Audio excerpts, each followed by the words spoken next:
As you're no doubt aware by this point, Jussie Smollett is now the suspect in his own hate crime case. How ironic. I wanted to take a look at how the media has handled this up until this point in the wake of the Covington event and see if they learned any lessons from the Covington case and the reactionary, style of media exposure that got, the viral media exposure that got. What what was the reactions when the story first came out versus what are the reactions we're seeing now? And is there any indication that, this destructive pattern of reactionary, emotional news breaking, how destructive is that going to be to the future of media? So the first thing I want to mention is that this Smollett case was kind of carried on the backs of independent journalists. If we were to go off of simply the mainstream media and the verified check marks on Twitter for our information regarding this Smollett case, we would have gotten a very different story. One of a very racist America, where black gay men are assaulted in polar vortexes in very coincidental manners. It was up to guys who kind of looked at that story and said, "Wait a minute, this doesn't really make much sense. Something's not really adding up here. Something's going on." Those were the guys who did the legwork, looked into the story, kept asking questions that got us to where kind of we are now today. So we saw reporters looking up camera footage of the people buying the equipment used in the attack, stuff like that. People kind of putting together timelines on Twitter to give us more of a real picture, kind of drawing the connections. The letter, I didn't even know about the letter until a few days ago that he sent to himself or is alleged to have sent to himself. So you have all these little small details of the story that you wouldn't have seen. Same thing we saw with the Covington case. If we were to just go back off the base emotional reaction that we saw from people on Twitter regarding that video clip, we would have never dug into the full video, the full live stream, to see that there were black supremacists yelling N-word and calling people faggots and stuff like that. We would have never seen the full story. So that's lesson number one we learned from this. But I want to cover something that I want to deem the Smollett Effect. So what you do if you have a case where something happens to someone that can be used to further your own political ideology is this. Here's the event. Smollett. Here is your narrative. So this is the narrative that you want to perpetuate. So this is a timeline. Okay, so let's say, where you really want to go with your narrative, the end goal of your narrative is over here, whatever that may be. In the Smollett case, let's just say for Kamala Harris, she wants to establish the idea that there is systemic racism in America and that Trump supporters are all racist. So that's what the end goal represents. The end goal of this narrative on a timeline is to establish a well-known fact that Trump supporters are all racist bigots.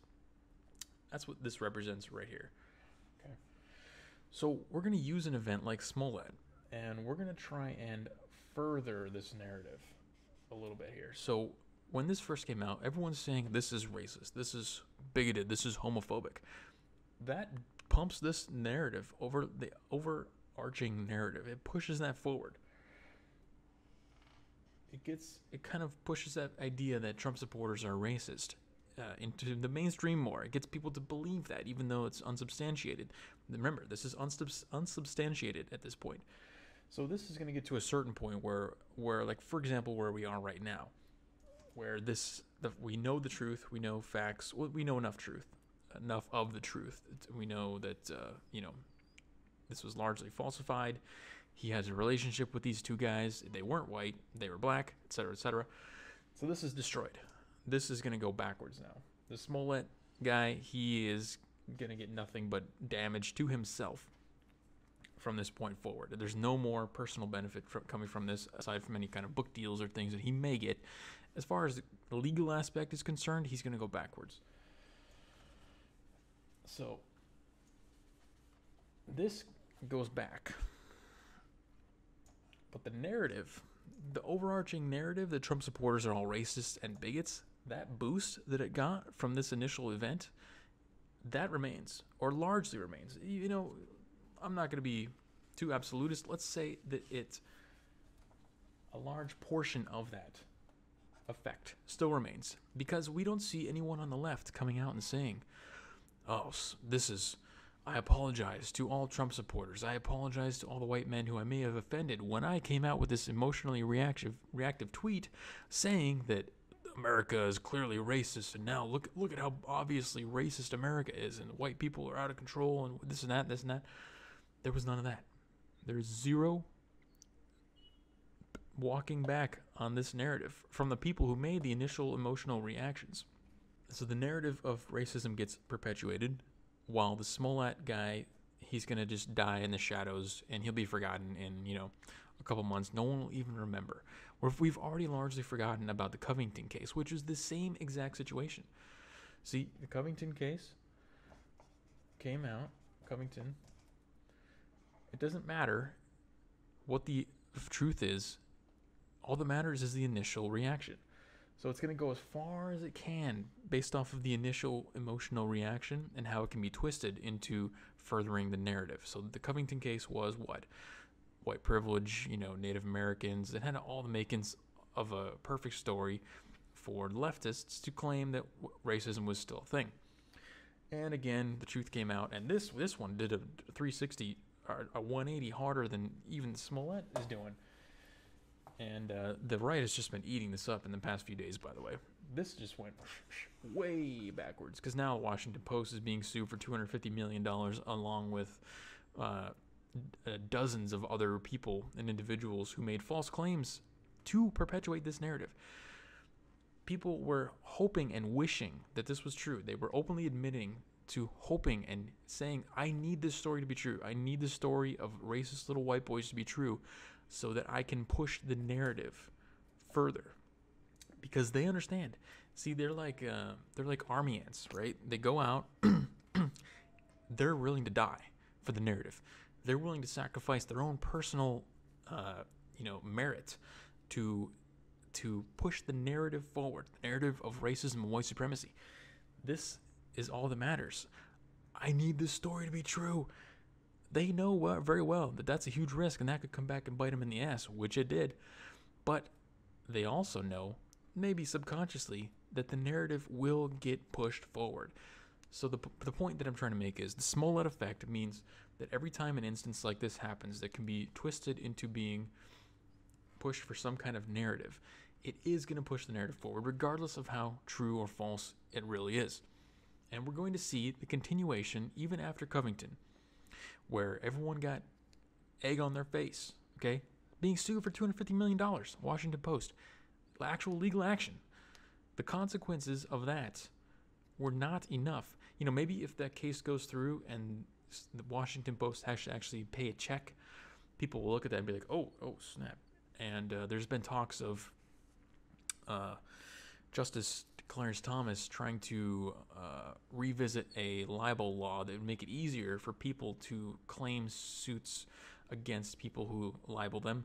So if we get into a situation where Trump or anyone who's defamed or libeled by the media can openly and more freely pursue those endeavors, then maybe the media will be, they'll get a little wake-up call and say, whoa, wait a second, maybe we shouldn't be saying that these little kids are surrounding and harassing an Indian man before we look at the whole footage. At least look at the whole footage. Jesus Christ. So you're going to keep seeing these events until the consequences are so, so huge that they have to stop and look. So the question is, regarding the Smollett Effect, is there going to be ever a turning point? Is there ever going to be a story where they mess up so bad that the consequences are going to make everyone, even on the left, when you have the Kamala Harrises and the Cory Bookers who are now saying, oh, well, I think we should look at the information further before I make a statement on that. They initially made these very emotionally reactive statements. Is it ever going to get to a point to where they see a story like Smollett and then their mouth starts watering and they say, oh, this is perfect. Oh, this is going to be good. This is perfect to make everyone think that white people hate blacks, etc., bigotry, racism, homophobia, and they don't react to those stories. I don't think that's likely to happen. So what we really need to happen have happened is a catastrophic case where the consequences are undeniable. I think we could have one of those here with the Smollett and the Covington case. We finally reached that point because this Smollett effect has been happening for years now. Okay, this has been going on since social media became a thing. Having an emotional reaction that perpetuates your narrative has been kind of the de facto operating method of these people who don't have any emotional control over their own minds, really. So I don't think a natural culling of this behavior is going to happen. We could be looking at the turning point in that pattern right now with the Covington and the Smollett case. So hopefully the Smollett effect will die as soon as it was born. Well, as soon as it was named, at least. The actual methodology of the Smollett effect has been happening for years, but we want it to disappear as fast as possible. It's for the good of everyone. And one of the other things you might see or might have noticed recently in the news, there's been a lot of, let's just say, bad-looking stories for the left. You got this woman coming out saying that penises on trans women are biologically female penises. You've got Kamala Harris and Cory Booker refusing to walk back their initial statements. AOC, who just kicked Amazon out of New York and made some absolutely retarded statements regarding that. Nobody on the left is really calling these people out. They're not whipping their own side into line. They're not saying, hey, wait a minute, guys, maybe we shouldn't have these initial reactions to these kind of cases like this. Maybe we should apologize. Maybe we should try to hold guys like Smollett accountable for these kinds of things, because we recognize and realize that he harms the future of all black people who are going to try to make a hate crime case. We're going to be less likely to believe them now because now we've seen the hoax confirmed. And they don't have the ability to be critical of their own ideologies. And why is that?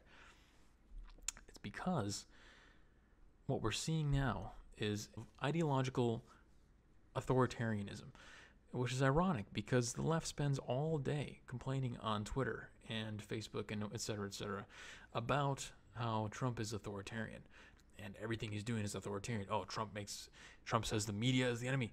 Trump just said New York Times is the enemy of the people. This is an authoritarian tendency.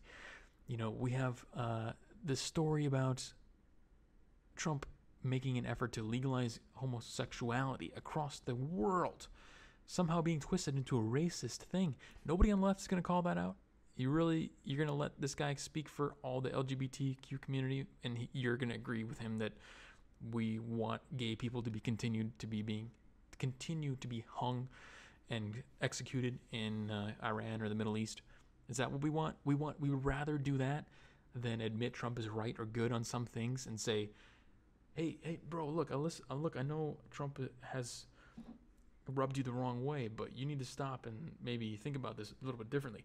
Nobody's calling themselves out on that because they know that if they step out of line, out of ideological conformity with their own people on the left, they will be excommunicated completely. They'll be defamed, shamed, harassed, doxxed, all the list. Depending on the severity of your offense, you could be doxxed and have multiple other actions taken towards you. And we've seen this just within the last week. This tennis player who has been a longtime advocate of LGBT rights, she came out and said that it's not fair for trans women to be competing against real women because, she has an awareness of biology and science. She knows that trans women have testosterone. They develop differently. They have more muscle mass. They're faster, bigger, stronger, et cetera, on average. She just came out and said simply that it's cheating for that to happen. And what happened to her? A longtime advocate of LGBT rights. I think she even had a trainer that was trans. Excommunicated. Okay, she's dropped by these LGBT groups. They don't want anything to do with her because she stepped out of ideological conformity, that authoritarian thought, idea, control. It's a system that they all live in, they operate in, but they either refuse or they can't see it. So you've got these guys like David Pakman railing on Donald Trump for calling out the media. Oh, that's authoritarian because he's calling out the media. while in reality you have your own ideological, let's call them allies, tearing apart the fabric of science, reality, all these inconsistencies, doing all these ridiculous things that you're not calling out. Okay, you're not calling out. You're not calling out the Smollett hoaxes. You're not calling out the AOC saying the stupid things. You're not calling out the Kamala Harris's refusing to apologize and all this kind of stuff. You're not calling out the Hollywood left for making all these ridiculous statements online, like saying to go after children. You're not calling any of that out because you know that if you do, you'll have to suffer the wrath of the authoritarian left who wants to control all ideas. You need to be 100% pure. So, if you're wondering why we don't see any reactions from the left regarding the Smollett case, and why you still see holdovers who are still trying to defend him and still trying to say that he's the victim of a hate crime, it's because they know that they're stuck. They have no choice. It's either perpetuate the narrative or be excommunicated.